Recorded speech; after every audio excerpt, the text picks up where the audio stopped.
Hi, எல்லோருக்கும் வணக்கம். Welcome to Vijith views. இந்த வீடியோவில் நம்ம இன்னைக்கு வைரலான டாபிக்ஸ் பற்றி கண்டிப்பாக டிஸ்கஸ் பண்ண போகிறோம். ஸோ வீடியோக்குள்ளே போகிறதுக்கு முன்னாடி இந்த சேனல் நீங்கள் புதுசாக இருந்தீங்க அப்படின்னா கண்டிப்பாக சப்ஸ்கிரைப் பண்ணிக்கோங்க. வீடியோ மறக்காமல் ஒரு லைக் பண்ணி ஒரு ஆதரவு கொடுங்க. ஏன்னா நிறையா பேர் நீங்கள் லைக் பண்ணிங்கன்னா பார்ப்பாங்க, நிறையா பேருக்கு வீடியோ வந்து ஷேர் ஆகும். ஸோ அதனால் நான் கேட்குறேன், கண்டிப்பாக பண்ணிடுங்க அப்படின்னு சொல்லிட்டு இப்போ நம்ம வீடியோக்குள்ளே போகலாம்.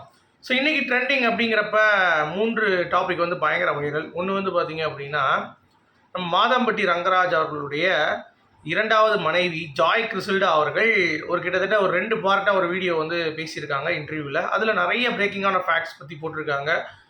மாதம்பட்டி ரங்கராஜ் பற்றின ஒரு புரிதல் மக்கள்கிட்ட வந்து ஏற்பட்டிருக்கு அப்படிங்கிறது பார்க்க முடியுது. ஸோ அதை பற்றி பேச போகிறோம். அடுத்து மாதம்பட்டி ஃபஸ்ட்டாக ஒரு ரிப்ளை கொடுத்துருக்காரு அப்படிங்கிறது பார்க்க முடியுது. என்னையா இது அப்படின்னு சொல்கிறீங்களா? ஆமாம், அதுவும் பயங்கரமாக காய் நகர்த்தியிருக்காப்புல அப்படிங்கிறது பார்க்க முடியுது. அது என்ன அப்படிங்கிறதை பற்றியும் பார்க்க போகிறோம். அடுத்து புதுசாக என்னடா அது விஜய் டிவியில் இருக்கிறவங்க எல்லாம் இப்படி சிக்கிறீங்களடா அப்படின்ற மாதிரி தான் இருக்குது. ஸோ எங்களுக்கு உறுதுணையாக இருந்த என்னுடைய தலைவி ஜாய் கிறிசில்டா அவர்கள் தான் அப்படின்னு சொல்லிட்டு ஒரு திருநங்கை விஜய் வைஷு அப்படின்றவங்க நாஞ்சில் விஜயன் மேலே என்னை ஏமாற்றிட்டார் அப்படின்ற மாதிரி வந்து கேஸ் வந்து ஃபைல் பண்ணியிருக்காங்க இன்றைக்கி கமிஷன் ஆஃபீஸில். என்னடா நடக்குது அப்படின்ற மாதிரி யோசிக்கும் பொழுது என்னமோ நடக்குது, மர்மமாக இருக்குது அப்படின்ற மாதிரி பாட்டை போட்டு போக வேண்டியதான் அப்படின்ற மாதிரி நான் சொல்கிறேன். ஏன்னா நீங்கள் எப்படி பார்க்குறீங்க இது அப்படிங்கிறத சொல்லுங்கள். ஸோ அந்த மாதிரி நிறைய விஷயங்கள் இன்றைக்கி என்ன விவாதம் அப்படிங்கிறதை பற்றி, அது என்னென்ன நடக்க போகுது அப்படிங்கிறத பற்றி நம்ம பேச போகிறோம், அலசி ஆராய போகிறோம் அப்படின்றது தான் பாயிண்ட்டு. அடுத்து பிக் பாஸ் தமிழ் பற்றின ஏதாவது அப்டேட் இருந்தால் கண்டிப்பாக அதை பற்றி லாஸ்ட்டாக பேசிக்கலாம்.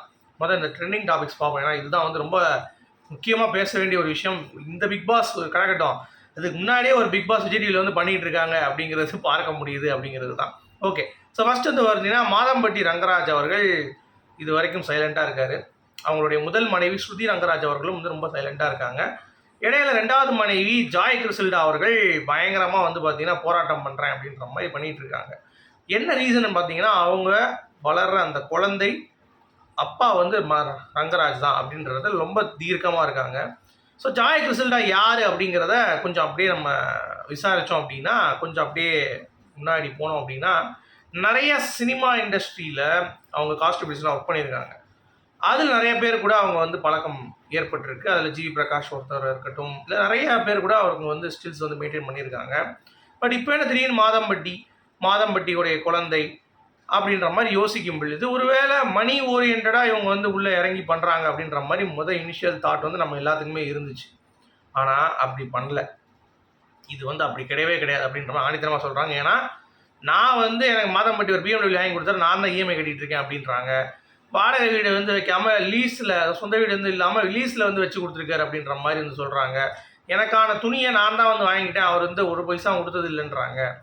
அவருக்கான சமையல் எல்லாமே நான் வந்து பார்த்துக்கிறேன் அப்படி இப்படின்றாங்க. ஸோ இந்த மாதிரி அவங்க பேசுகிறதுலே வந்து மாதம்பட்டி ரங்கராஜ் கடனில் இருக்கார் அப்படின்ற மாதிரி சொல்லும் பொழுது, ஆளை பார்க்க வெள்ளையும் கிளையமாக இருக்கு, ஆனால் நம்ம டம்மி பீசுறா அப்படின்ற மாதிரி நமக்கு வந்து ஒரு விஷயம் தோணுது. ஏன்னா ஹெலிபேடில் இறங்குறான், ஹெலிகாப்டரில் ஷூட் பண்ணுறாங்க, ஏதாவது ஒரு ஃபங்க்ஷன் போகும்போது பயங்கர பில்டப்பில் இருக்காங்க. அப்படிங்கிறப்ப எப்படா அது சொத்து இல்லாமல் இருக்கும், கார்லாம் இவ்வளோ கார் மெயின்டைன் பண்ணுறது காசு என்ன அப்படின்ற மாதிரி ஏகப்பட்ட விஷயங்கள் நமக்கு இருக்காலும், கடனில் இருக்காருங்கிறப்ப இந்த ஸ்டேட்மெண்ட் ஜாய் கிறிசில்டா சொல்கிறத நான் நம்ப முடியல.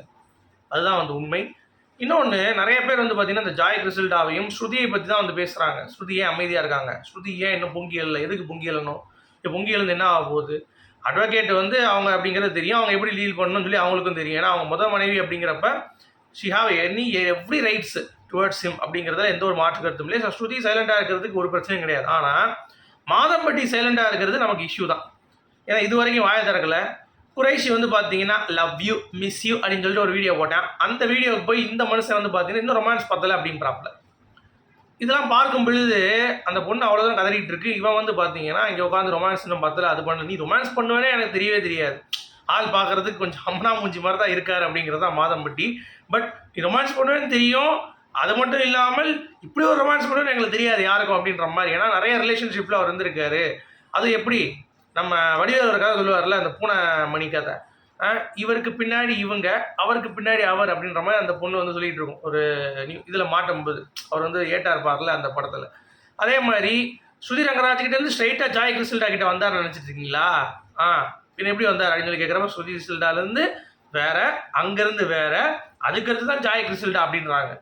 என்னடா இது, அப்போ இவ்வளோ தூரம் நீங்கள் ட்ராவல் பண்ணாலும் நீங்கள் ஜாய் கிறிஸ்டலா நீங்கள் ஏற்றுப்பீங்களா? அப்போ நீங்கள் எப்படிப்பட்ட பெண்மணியாக இருக்கிறீர்கள்? நீங்கள் இந்த சமுதாயத்துக்கு பெண்களை பற்றி என்ன வந்து நீங்கள் நினைக்கிறீங்க அப்படின்னு சொல்லிட்டு ஒரு ஆங்கர், ஒரு பொண்ணு வந்து சிவசங்கரின்னு சொல்லிட்டு நீங்கள் பார்த்துருப்பீங்க. அது ஆங்கர் நாக்க போடுகிற மாதிரி கேள்வி கேட்குது அந்த பிள்ளை. அதுக்கு வந்து ஐயோ அம்மம்மா மாட்டிக்கிட்டோமே அப்படின்ற மாதிரி அந்த அம்மா வந்து பார்த்தீங்கன்னா, உங்களுக்கு இவ்வளோ தூரம் தெரியுது, லீகல் காப்பி இல்லாமல் எதுக்கு நீங்கள் வந்து இன்னொருத்தவங்க புருஷனை வந்து ஆட்டையை போடுறீங்க அப்படின்னு ஓப்பனாக கேட்டுருச்சு. அது லீகல் இல்லைப்பா, பட் அவங்க வந்து பார்த்தீங்கன்னா எதுவும் சொல்லவே இல்லை. ஒரு பொண்டாட்டி எதுவுமே சொல்லலை அப்படின்னா யார் மாதம்பட்டி சொல்லியிருக்காப்புல, ஸ்ருதிலாம் வந்து ஒன்றும் அதெல்லாம் அவள் ஒரு பக்கம், இன்னொரு பக்கம் நீ ஜாலியாக இருக்கலாம் அப்படின்ற மாதிரி நம்ம விஜய் சேதுபதி வந்து சமந்தாயை நயன்தாரையை ஓட்டின மாதிரி இவர் வந்து பார்த்தீங்கன்னா ஓட்ட ட்ரை பண்ணியிருக்காப்புல. ஆனால் மாதம்பட்டி கிட்ட வந்து பார்த்தீங்கன்னா அவங்க பேசுனது அப்படிங்கிறது வந்து மாதம்பட்டி இதெல்லாம் கரெக்டாக சொல்கிறார். ஸ்ருதி தான் அப்படி ஆசைப்படலன்னு எனக்கு டவுட் ஆகிடுச்சு அப்படின்றாங்க. ஸ்ருதிக்கு முதல் சொன்னாங்களா அவங்ககிட்ட? கேட்டால் ஃபோன் எடுக்கலை.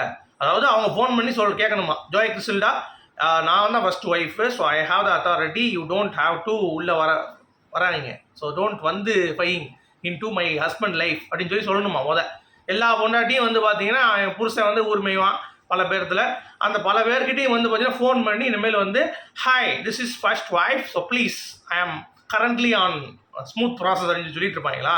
மூதே எப்படி பேசிகிட்டு இருக்கு பாருங்களேன் அப்படின்ற மாதிரி. ஜாய் கிறிஸ்டல்டாவே வந்து பார்த்தீங்கன்னா ஒரு இத்து போனது அப்படிங்கிறது எல்லாத்துக்குமே தெரியும். சரியா? அவங்களுக்கு கல்யாணம் ஆகி 7 வருஷம் ஆயிடுச்சு ஏற்கனவே ஜாய் கிறிஸ்டல்டாக்கு. அவங்களே வந்து செப்பரேட்டாக இருக்காங்க. அது மட்டும் இல்லாமல் நிறையா சினிமா பிரபலங்கள் கூட அவங்க க்ளோஸாக இருந்திருக்காங்க அப்படின்ற ஆதாரங்களும் இருக்குது.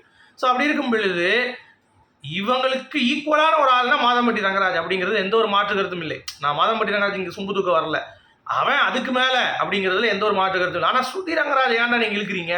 அந்த பொண்ணு அட்வொகேட்டு, அது ஏன் வாயை திறக்க மாட்டேது, ஏன் மீடியாவுக்கு தீனி போடுறதுக்கா? மூடிட்டு இருக்குடா, அவங்க லீகலாக வந்து டீல் பண்ணிப்பாங்க அப்படிங்கிற மாதிரி தான் நமக்கு வந்து ஃபீல் ஆகுது. ஸோ ஆக மொத்தம் மாதம்பட்டி ரங்கராஜ் என்ன பண்ணியிருக்காரு அப்படின்னு பார்த்தீங்கன்னா சைலண்ட்டாக சம்பவம் பண்ணுறாரு அப்படின்ற மாதிரி சொல்கிறாங்க சில பேர். என்னன்னு பார்த்தீங்கன்னா, இப்போ ஒரு டிரான்ஸ்ஜெண்டர் விஜே வைஷுன்னு சொல்லிட்டு எனக்கு என்னுடைய தலைவி தானே தலைவி ஜாய் கிறிஸ்டல்டா அப்படின்ற மாதிரி வந்து பார்த்தீங்கன்னா சொல்லி நாஞ்சிலிஜன் என்னை வந்து ஏமாற்றிட்டேன் அப்படின்ற மாதிரி ஒரு விஷயத்தை வந்து போட்டு உடைக்கிறாங்க.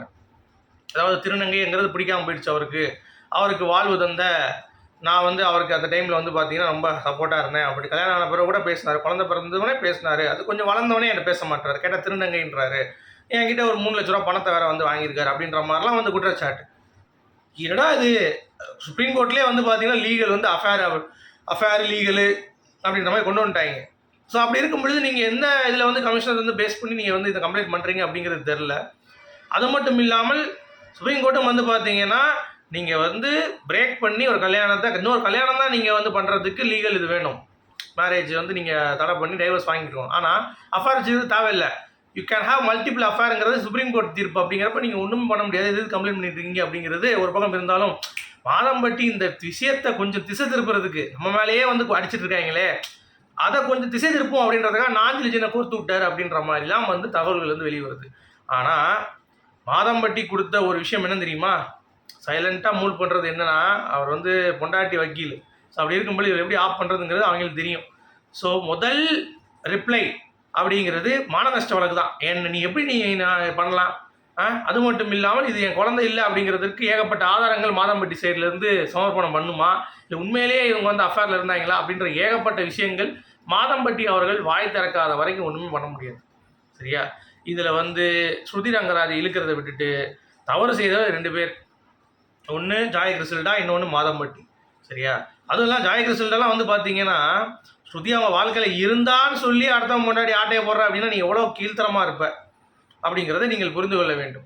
ஸ்ருதி வந்து பொங்கி எழுணுமா, அவங்க வந்து பார்த்தீங்கன்னா பொங்கி எழுந்தாலும் இந்த அம்மா வந்து அப்போ தான் தெரியுமா, ஏன்னா இவங்க வந்து தெரியாது அப்படின்ற மாதிரி பேசுறது. அப்புறம் வந்து இவருக்கு அஃபேர் இருக்குது, இவருக்கு காசே இல்லை, அப்புறம் என்ன எம்முக்கு வந்து பார்த்தோன்னா மாதம்பட்டி வேணும்னு சொல்லி இப்போ நீ வந்து வர அப்படின்ற மாதிரி மக்கள் வந்து கேள்வி கேட்குறான். அந்த மாதிரி நடிக்காத, ஒரு அதாவது ஷூ பாலிஷ் போடுறதுலாம் லவ் அவுட் ஆஃப் லவ் அப்படின்ற மாதிரிலாம் பேசுறது அப்படிங்கிறது கோமாளித்தனமாக இருந்தது.